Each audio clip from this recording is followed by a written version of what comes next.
She was once the queen of the ring, an undefeated champion whose fists spoke louder than words. But when the world outside the ropes brought her down, she found herself battling demons she couldn't punch away. Now, with her back against the wall, she must fight her way out, not just for herself but for every black woman who has been told she's not enough. The crowd roared like thunder, their voices blending into a chaotic symphony of excitement and adrenaline. Amara, the Storm Lewis, stepped into the ring, her black gloves clenched tight, her muscles tense and ready. The bright lights of the arena illuminated her sharp features, her fierce eyes, her braided hair pulled back, and the unmistakable look of a warrior on a mission. This wasn't just a fight. This was her kingdom, and she was the reigning queen. Her opponent, a taller fighter with a smug grin, danced on the other side of the ring, trying to intimidate her. But Amara wasn't fazed. She had fought harder battles in her life, both inside and outside the ropes. The bell rang, and the fight began. Amara's movements were like poetry in motion. Her footwork was quick, her punches precise. The first round was hers, no question. She landed jab after jab, keeping her opponent on the defensive. The crowd chanted her name, their voices echoing in her ears, "Storm! Storm! Storm!" Between rounds, her coach, Terry, leaned into the corner. "You're doing good, kid. But stay sharp. She's waiting for you to slip up." Amara nodded, her breathing steady. She knew the game well, she'd been fighting since she was 12. Boxing had saved her from the streets, from a life that offered little more than struggle. By the fourth round, it was clear who the winner would be. Amara unleashed a flurry of punches, each one landing with brutal accuracy.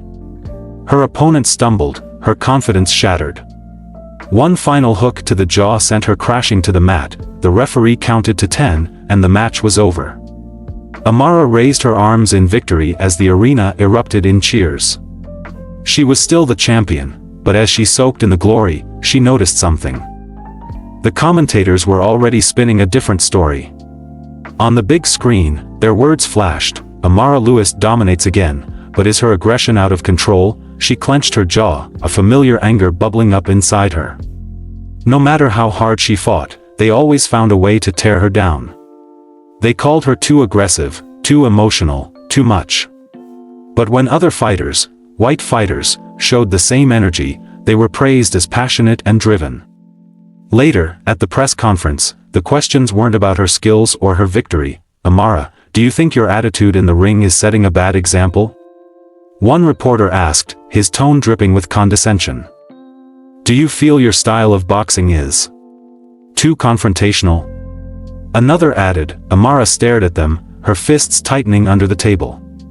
"I fight to win," she said simply, her voice steady. "If that's a problem, maybe you should rethink who you're rooting for." The room went silent, but the damage was already done. The headlines the next day weren't about her talent or her triumph.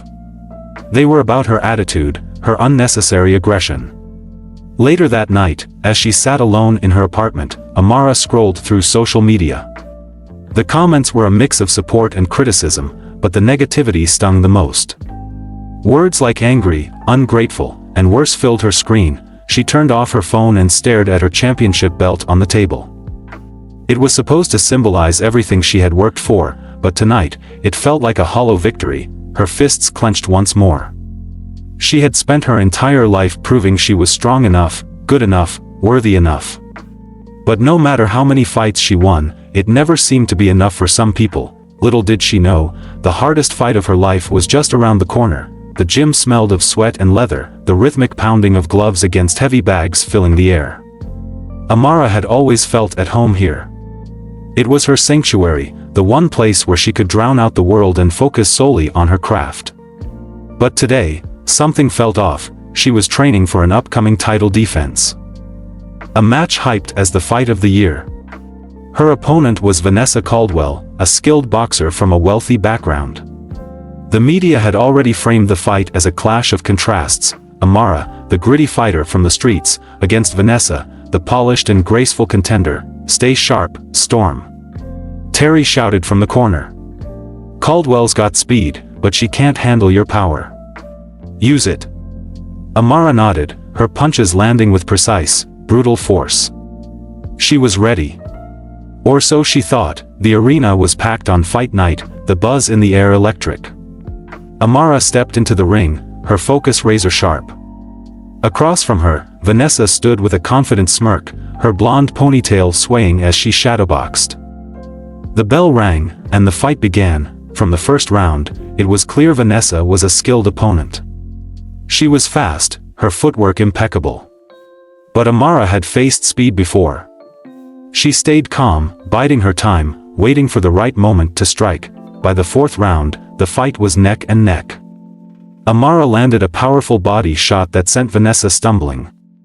The crowd erupted, but then something unexpected happened. Vanessa fell to the mat, clutching her side and wincing in exaggerated pain. The referee hesitated, then signaled for a timeout. "What's going on?"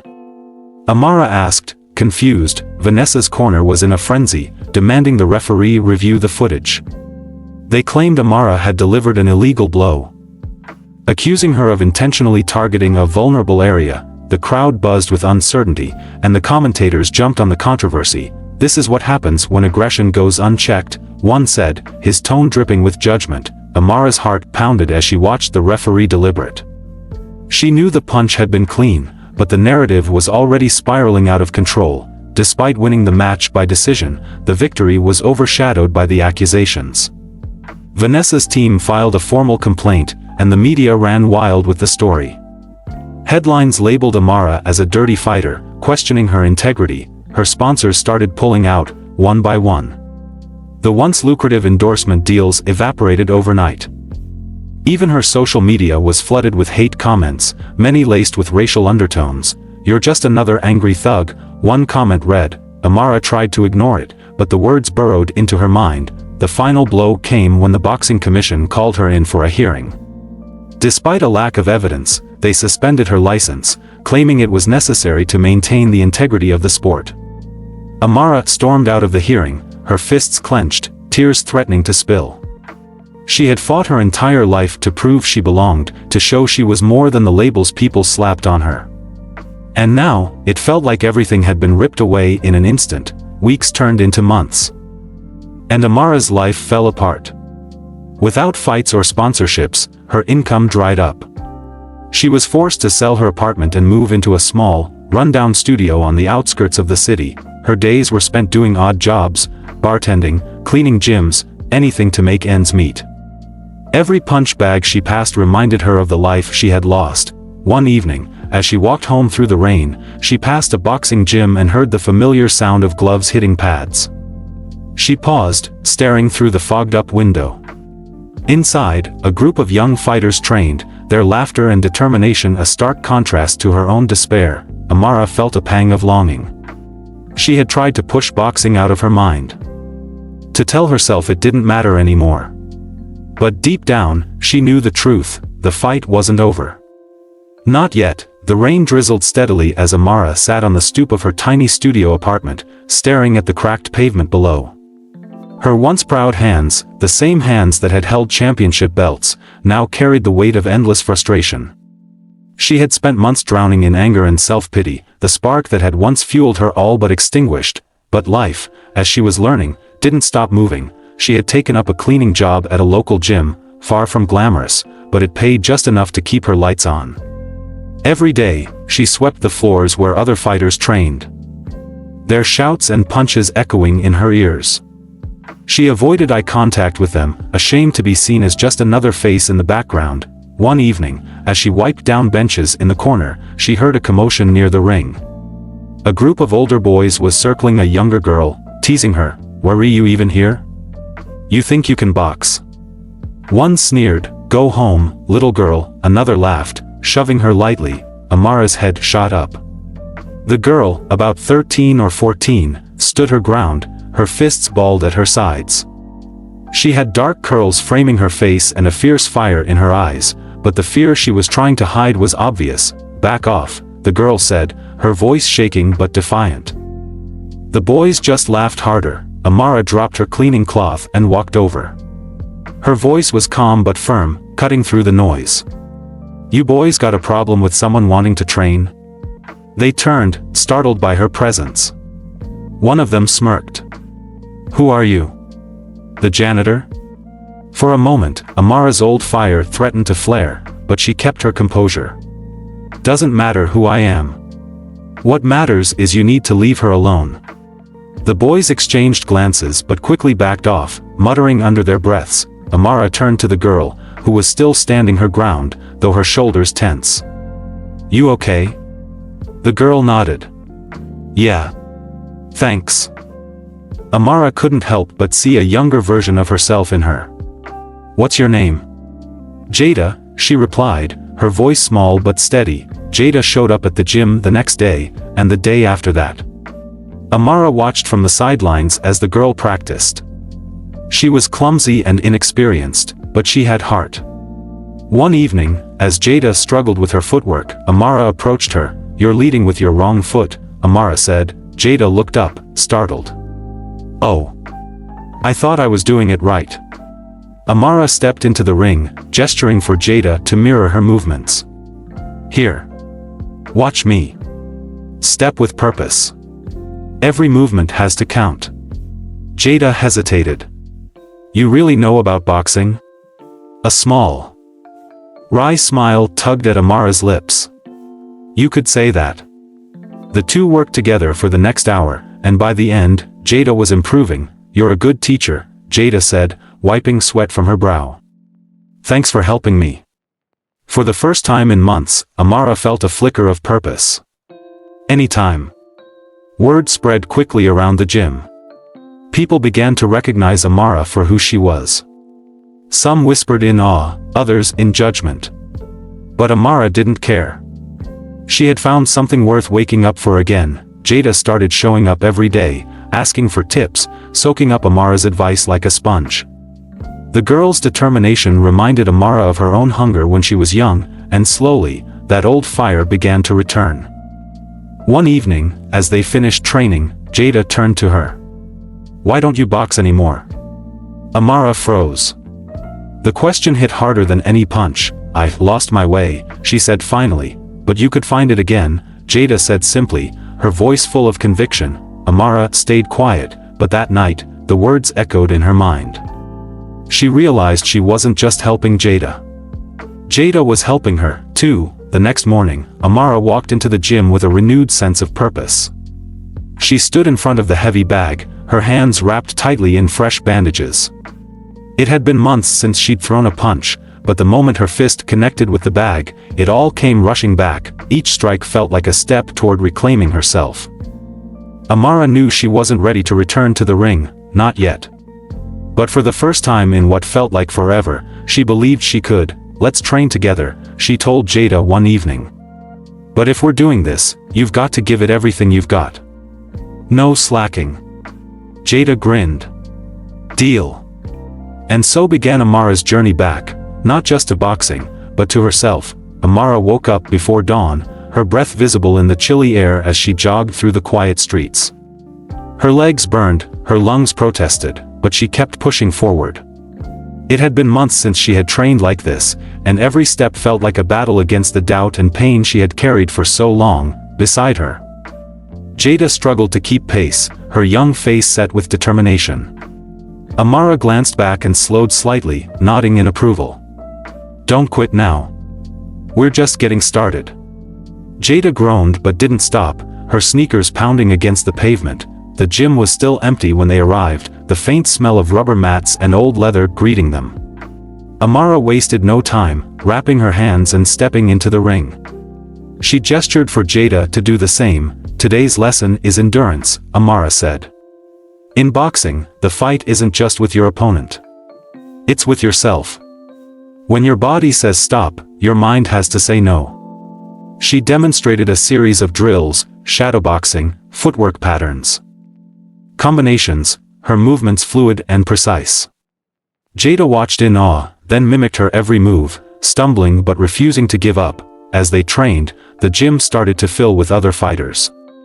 Many paused to watch Amara, whispers spreading through the crowd. "Is that Amara Lewis? She's back?" The attention didn't faze Amara. If anything, it fueled her.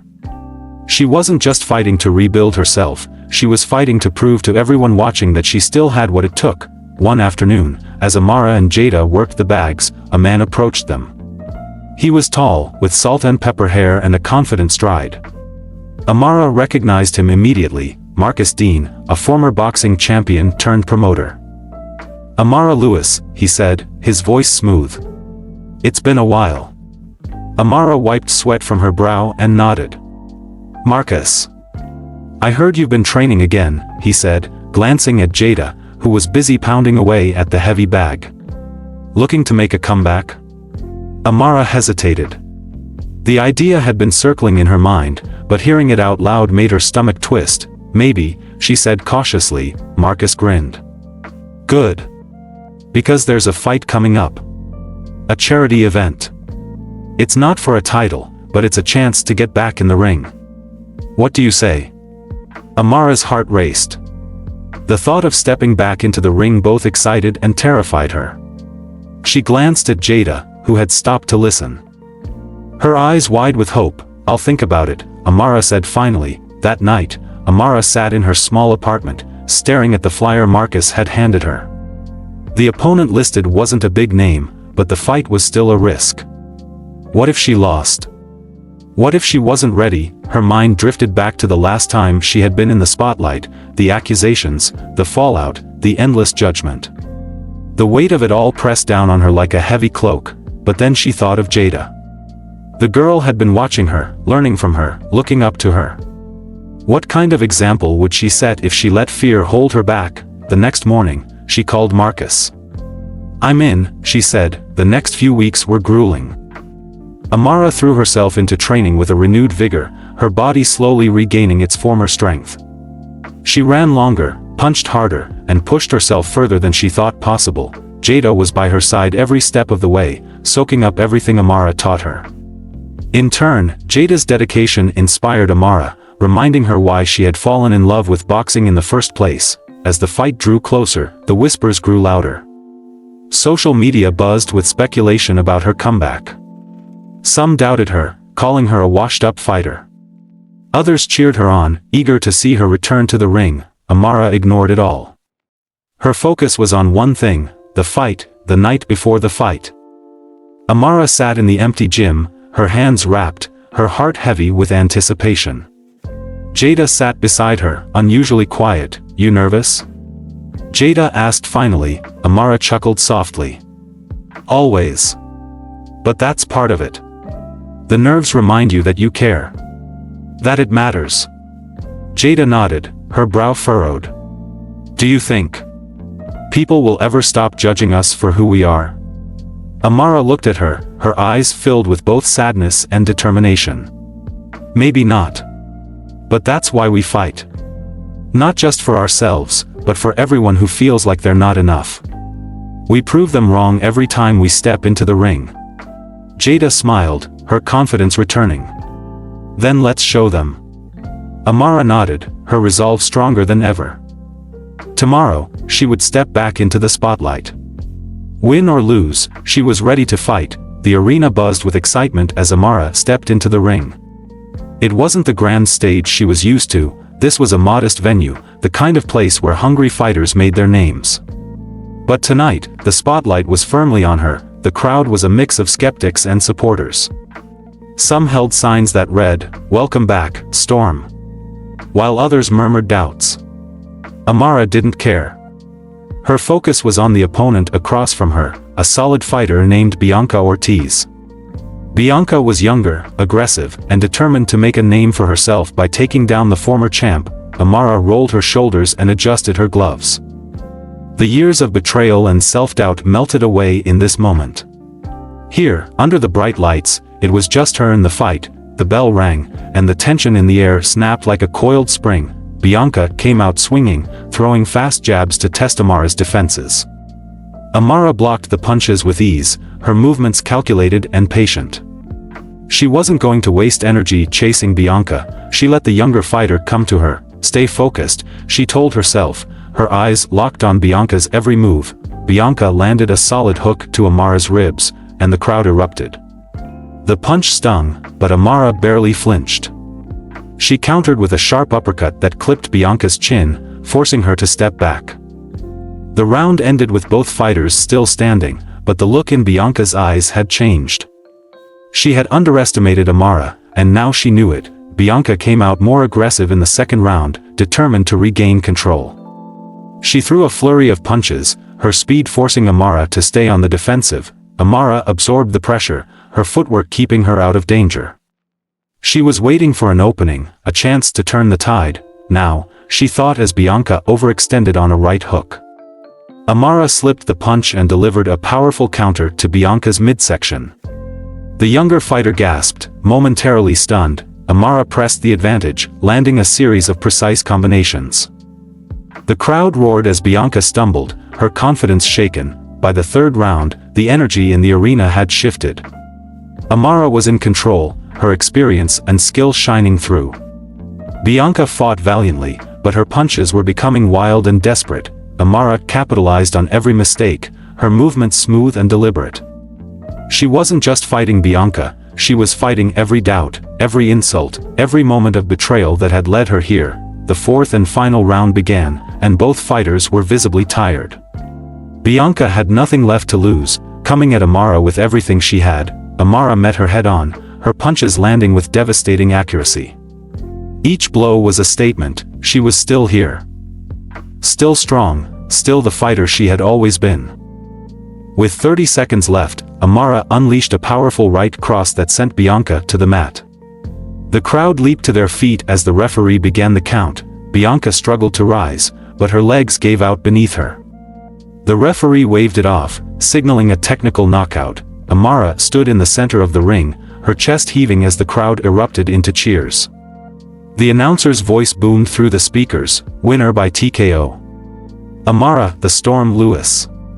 As her arm was raised in victory, Amara felt a swell of pride and relief. She had faced the storm and emerged stronger. Jada rushed into the ring, throwing her arms around Amara. "You did it!" she cried, her voice filled with awe. "We did it," Amara corrected, her eyes shining with gratitude. The moment wasn't just about winning a fight, it was about reclaiming her identity, her purpose. Amara looked out at the crowd, at the young girls cheering in the stands, and knew her journey wasn't just her own. In the days that followed, Amara's comeback fight became the talk of the boxing world. Articles praised her resilience, her determination to rise above the odds. Sponsors began to reach out again, but this time, Amara was careful. She had learned the hard way who she could trust. Her biggest reward, however, wasn't the renewed fame or endorsements. It was the sense of fulfillment she felt every time she stepped into the gym. Teaching Jada and the other young fighters who had begun to look up to her, boxing isn't just about winning, she told them one day. It's about fighting for what matters, even when the odds are stacked against you. Months after her triumphant return, Amara Lewis had become a symbol of resilience and hope. Her story wasn't just about boxing, it was about rising above adversity and inspiring others to do the same. Jada was now one of the top young fighters in her weight class, thanks to Amara's mentorship. The gym, once a quiet space for local boxers, now buzzed with energy and excitement.